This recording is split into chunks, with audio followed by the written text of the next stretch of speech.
একজন শাহজাহান কাদেরী সাহেব নামে একজন মৌলানা সাহেব, বেচারি সে তার ব্যাংকের কাগজের সমস্যা হয়েছিল, সমাধান করে ঘরে ফিরছে, দেখছে রোডে আন্দোলন হচ্ছে। আন্দোলন হলে আপনারা কি করেন? বাইরে বেরিয়ে দেখেন তো, বাইরে বেরিয়ে দেখেন কোথায় আন্দোলনের বীজখানে না পিছন দিকে, পিছন দিকে দাঁড়িয়ে দেখছে, পিছন দিকে দাঁড়িয়ে সে বেচারি দেখছে, কিন্তু তাকে টার্গেট করে তুলে দেওয়া হলো। অথচ ওই আন্দোলনে যারা বক্তব্য দিচ্ছে তাদেরকে কিন্তু তোলা হলো না। কেন? তারা তো ফিতনাটা লাগালো যাতে আন্দোলনে করার জন্য কেউ না নামতে পারে। কি প্ল্যান চলছে দেখছেন? কিন্তু এই সব কিছু প্ল্যান কখনো আপনারা রুখতে পারবেন না যতক্ষণ পর্যন্ত না আপনাদের হাতে রাজ পাওয়ার থাকবে। একটা খবর খুব ভাইরাল হচ্ছে না? হচ্ছে তো নাকি? আমি তো কিছুদিন হলো সব লাইভটাই বন্ধ করে দিয়েছিলাম। এটা তো অ্যাকচুয়ালি আমার বাইরে বাইরে ছেলেরা আছে ভালোবাসা, তারা ওইসব গান টান এসব সব শোনা বন্ধ করে দিয়েছে। তো বলে হুজুর আপনার জলসা কমসম ভাইজান শুনি, ওটাও বন্ধ করে দিলেন কেন? আমি না, এইসব জিনিস ভালো নাই, থাক বন্ধ থাক। এখন দেখছি না লাইভ ছাড়া চলা যাবে না, এটা থাক। দিদি বলেন কেন? এক বেচারি মৌলানা সাহেব জলসা করছিল, বেচারি তাকে নিয়ে যে ভরা দিচ্ছে, শুনছেন তো? এখন তার যদি জলসার লাইভটাই পাওয়া যায় তাহলে একটা প্রমাণ হবে যে যে টাইমে অশান্তি হয়েছিল ওই টাইমে দেখুন আমি জলসা করছি। কথা বুঝছেন না? বলেন না, এই একটা ব্যাপার আছে। তারপরে এখন কাটিং টাটিং করে যা করে দিচ্ছে, ছেলেকে মেয়ে বানিয়ে ফেলছে, মেয়েকে ছেলে বানিয়ে ফেলছে। হ্যাঁ, বড় বিপদ। কেন? আমি সোজাসুজি কথা ভাই, আপনার দরকার 1000 টাকা, আমার কাছে যদি থাকে তবে তো আমি দেবো। আপনার দরকার এক গ্লাস পানি পিপাসা, আমার কাছে থাকে তো দেবো। আপনার দরকার হেল্প, আমার কাছে যদি পাওয়ার থাকে তো দেবো। আপনার হেল্প করতে গেলে আপনি পাওয়ার দিচ্ছেন অন্যজনকে, আর আমার কাছে সাহায্য চাইলে আমার কাছে যদি না থাকেন কত দেবো? হ্যাঁ, একটা ছিল সারা বাংলা জুড়ে লড়ছে, ওয়াকফকে বাঁচাবার জন্য কেস করেছে, এসআইআরকে যাতে মানুষ বিপদে না পড়ে এসআইআরের বিরুদ্ধে কেস করেছে যাতে জুলুম না হয়, আজকে দিনও কেস চালাচ্ছে। কথা বুঝে আসছে? আগামী দিন যতগুলো মুর্শিদাবাদ থেকে দেখে আমার বাড়িতে লোক আসছে, বীরভূম থেকে লোক আসছে, কি খবর না আমার নাম ডিলিট হয়ে গেছে। একদিন কোথা ঘুমোচ্ছিলেন? বলছে না বিচারাধীন ছিল, ভাবছিলাম যদি হয়ে যায় আজকে এসেছে। আমি ঠিক আছে, এসেছেন যখন আপনাকে আমরা লিগ্যাল সহযোগিতা করব। আমরা তো আর হাত গুটিয়ে মারপিট করব না। মারপিট করা কি উচিত হবে? কেন? একটা বিচার ব্যবস্থার কাছে চলে গেছে, সেটা উচিত হবে না। তা আমি করব, লিগ্যাল আপনাকে ব্যবস্থা দেবো। তাকে লিজে অফিসে কথা বলালাম, এরকম চতুর্দিক দিয়ে আসছে। কিন্তু আমার বক্তব্য হচ্ছে যদি কোনো চক্রান্ত থাকে, কি চক্রান্ত সেটা পিছনে চলছে না, যদি কোনো চক্রান্ত থাকে মুসলমানদের ক্ষতি করব, তাহলে আমার হাতে যদি লড়াই করার পাওয়ার না থাকে আমি আপনার জন্য লড়াই করব কি করে? এটা আপনাকে বুঝতে হবে। সেই জায়গায় আপনাকে খেয়াল রাখতে হবে। তো যাই হোক, আপনারা নিশ্চয়ই শুনছেন চারিদিকে এই এসআইআর এর আন্দোলন করতে গিয়ে অশান্তি হচ্ছে, তাই তো নাকি? আমি যাদের নাম তালিকাতে ডিলিট হয়েছে তাদের উদ্দেশ্য করে বলবো আন্দোলন করতে হবে, আন্দোলন করুন, আন্দোলনের পক্ষে আমি। কিন্তু আন্দোলনের নামে দুটো কাজ যেন না হয়। নাম্বার 1, সাধারণ মানুষের কোনো ক্ষতি যেন কষ্ট না হয়। নাম্বার 2, দেশ বিরোধী কোনো কাজ যেন না হয়, দেশের সম্পদের যেন ক্ষতি না হয়। কথা বুঝে আসছে? পাশাপাশি আরেকটা যোগ করব, সেটা হলো এটাই, যখন কোন আইনে কোনো জিনিস চলে যায় সেটাকে আইনের অস্ত্র দিয়ে কাটতে হবে। লোয়ার কোর্ট আপনার সাথে বেইনসাফি করেছে, আপনি হাইকোর্ট যান, হাইকোর্ট বেইনসাফি করেছে, আপনি সুপ্রিম কোর্ট যান। কিন্তু তা বলে এটা নয় আপনি বিচারপতিদের সঙ্গে ঝগড়া লেগে যাবে, এটা উচিত হবে না। আর এটাও আপনাকে জানিয়ে রাখি, আরো 11টা 12টা রাজ্যে এসআইআর হচ্ছে, কোন রাজ্যে এই সমস্যা নাই যেটা বাংলায় সমস্যা হচ্ছে। আপনি খবর রাখুন দুনিয়া, অন্যান্য রাজ্যের এসআইআর নির্বাচন কমিশনার সে সমাধান করে দিয়ে কিছু মৃত লোক, আর লোক, এটা লোক, ওটা লোক যা বাদ গেছে। আমি জানি নির্বাচন কমিশনারও কারো ইশারায় চলছে, আমি মানি। বিহারে যেমন এসআইআর হলো, জিতার পরে নাম যাদের বাদ ছিল সব তুলে দিল। শুনছেন তো নাকি? ওটা জিতার একটা পরিকল্পনা, জিতার একটা পরিকল্পনা। কেন নাম যদি থাকে ভোট দেবে আমার বিরুদ্ধে, এর নামগুলো বাদ দিয়ে দাও, তাহলে না থাকবে বাঁশ, না থাকবে বাঁশুরি, না আমার বিরুদ্ধে ভোট দিতে পারবে, আমি সুসুর করে চলে আসব। কিন্তু তারপরে নামগুলো বিহারে কিন্তু সব তুলে দিয়েছে, কিন্তু আমার রাজ্যে একমাত্র ব্যতিক্রম, যেটা নির্বাচন কমিশনের হাত থেকে কেড়ে নিয়ে বিচারপতির হাতে চলে গেছে। আর এই বিচারপতির হাতে তোলার পিছনে যার অবদান আছে, শত শেষে সব ঝামেলা মিটে যাবার পর কালো কোট পরে যিনি সুপ্রিম কোর্টে গেছিলেন, খেয়াল করে দেখুন, তারপরেই তো বললে এটা বিচারপতি দ্বারা হবে।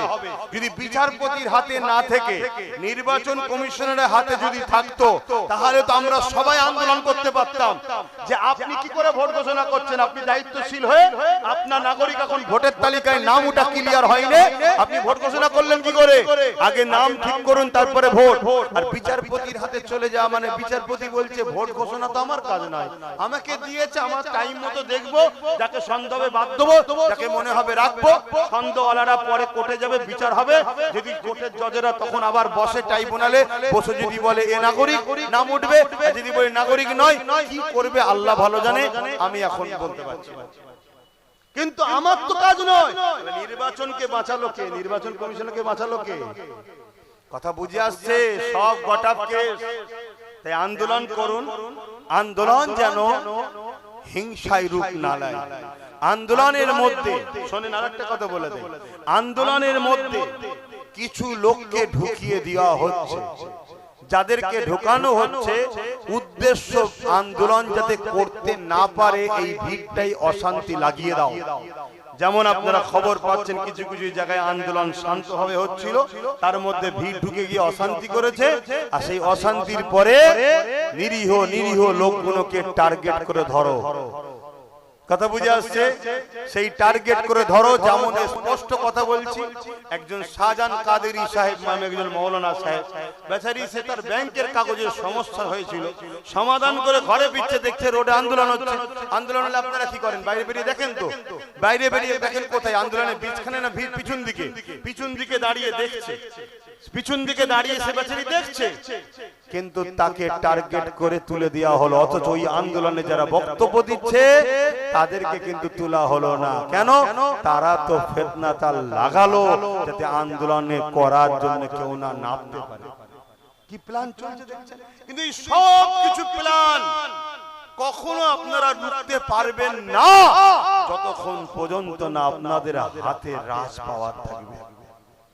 একদম ওপেন কথা বলে যাচ্ছে, আপনাদের সন্তানের মতো, ভাইয়ের মতো মানেন, তাই বুঝাচ্ছি। যতক্ষণ না থাকবে, মনে রাখবেন যাদের হাতে দিয়েছেন ওরা কেউ আপনাদের নয়, শুধুমাত্র তেজপাতার মতো আপনাদেরকে ব্যবহার করছে। তাই আমার কথা এই জায়গায় শেষ। আগামী দিন ভোট আসছে, সুইচটা টিপার সময় ভাববেন আপনার বাচ্চার ভবিষ্যৎ। তাও যদি ভাবার সময় না থাকে, আপনি কবরে কি হবে, ইসলামে থাকবেন না বেরিয়ে যাবেন, এটা ভেবে ওয়াকাফের দুশমনকে যেন ভোটটা দেবেন না। এটুকু বলার অধিকার আছে তো নাকি?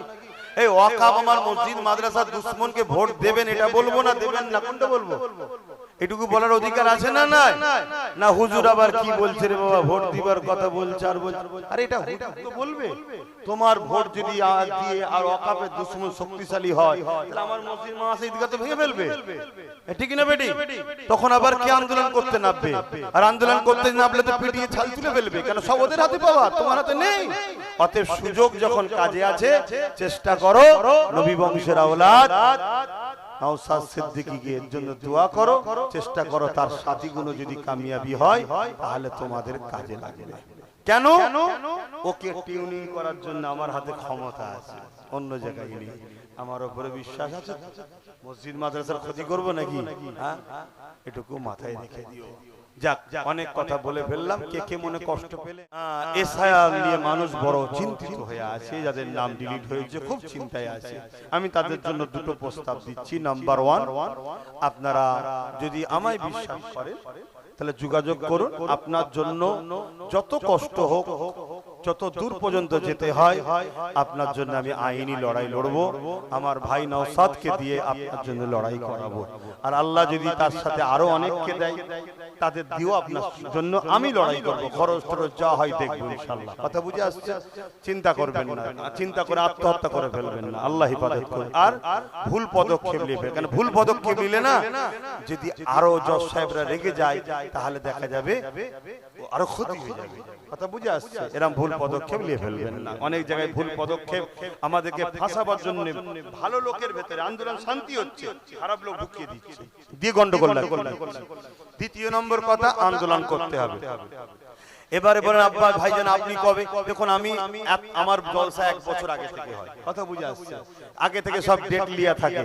এবারে সেই জায়গায় এখন সময় পাচ্ছি না। দিনে জলসা করি আমি, সন্ধ্যের পরেও করি আমি। আমার তো জলসাওয়ালাদের যদি বলি ভাই এখন তাহলে থাক আমি পরে করব, তারাও শুনবে না। না ভাইজান আমাদের 1 বছর আগে ডেট। তাই আমি জলসায় গিয়ে যতটুকু আন্দোলন করার জলসায় গিয়েও করছি। এই যে বললাম না আজকে, আরে এগুলো আমার ধর্মে নিষেধ নেই বলা, আপনাদের আপত্তি হচ্ছে নাকি? বাস আমি তো মানুষের পক্ষে কথা বলছি, যে মানুষের পক্ষে কিয়ামত দিন আল্লাহর রহমত তার পক্ষে। জোরে বলুন সুবহানাল্লাহ। 3 নম্বর কথা বলবো সেটা হলো এটাই, যদি বিশ্বাস করেন কমসে কম আমার আওয়াজ যত দূর জায়গায় যাবে নওশাদ সিদ্দিকী হাতকে শক্ত করুন। বাকি আমার কথা কোন জায়গায় কি নেবেন না নেবেন, কমসে কম যেখানে যেখানে ও আছে সেই জায়গাগুলো তো কমসে কম শক্তি করুন। ঠিক তো নাকি? তাহলে আজকে তার পাশে 20-30টা হয়ে যায়, তাহলে এটা লড়াইয়ের একটা জায়গা হবে না? হবে না? হ্যাঁ, এটা মাথায় রাখবেন। বাস যদি ভালো লাগে কথা নেবেন, কিন্তু এই কথা আমার আব্বাকে, আমার মাকে, আমার ভাইকে, আমার বোনকে বলছি, বলার অধিকার আছে না? হ্যাঁ, যে আমার নয় তার উদ্দেশ্যে আমি বলছি না। তার যেটা ভালো লাগছে করুক, যাক, সে জবাব দেবে আল্লাহর কাছে। কিন্তু আমার দ্বীনের দুশমন যারা, নবীর দুশমন যারা, তাদের বিরুদ্ধে আমি বলবো। আজকে নতুন করে আমার বিরুদ্ধে বলাবার জন্য অনেক সব বক্তা নিয়েছে, আবার ভাড়াটিয়া বক্তা। কথা বুঝে আসছে? ভাড়াটিয়া সব বক্তা বেরিয়েছে, তারা আমাকে কি সব গালিগালাজ করছে। কথা বুঝলেন? কত কি ছোট বড় কথা বলছে, শুনছেন? বলছে আমার বিরুদ্ধে কথা, কিন্তু তুই আমার বিরুদ্ধে বলছিস কেন? বলছে না ও আমাদের নেতার বিরুদ্ধে বলছে কেন? আরে তোর নেতারা তো ইসলামের দুশমন রে, তাই তো বলছি আমি।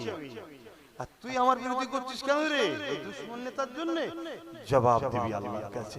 ওলি আমি চিন্তা করি না, আপনারা চিন্তা করেন নাকি? আমি কোনো গুরুত্বই দিই না, কোনো গুরুত্ব দিই না। আমি এতটুকু মনে করি যে ইসলামের দুশমনের সাথ দেয় আমার আল্লাহর দ্বীনে সে বেঈমান, আর বেঈমানের চতুষ্পদ জন্তু খিঞ্জিরের থেকেও দাম কম। কথা শুনছো? কেন? তুই মুনাফিক, তুই মুসলিম দাবিদার করে ভেতর থেকে গাদ্দার। তোর সম্বন্ধে কোরআন বলছে উলাইকা কাল আনআম বাল হুম আদাল, চতুষ্পদ জন্তুর নাই তার থেকেও নিকৃষ্ট। অতএব ওদের নিয়ে ভাবার সময় আছে না, ওদের নিয়ে বলার সময় আছে? কিন্তু আপনাদের ভালোবাসি বলে বুঝালাম, আর কথা নয়।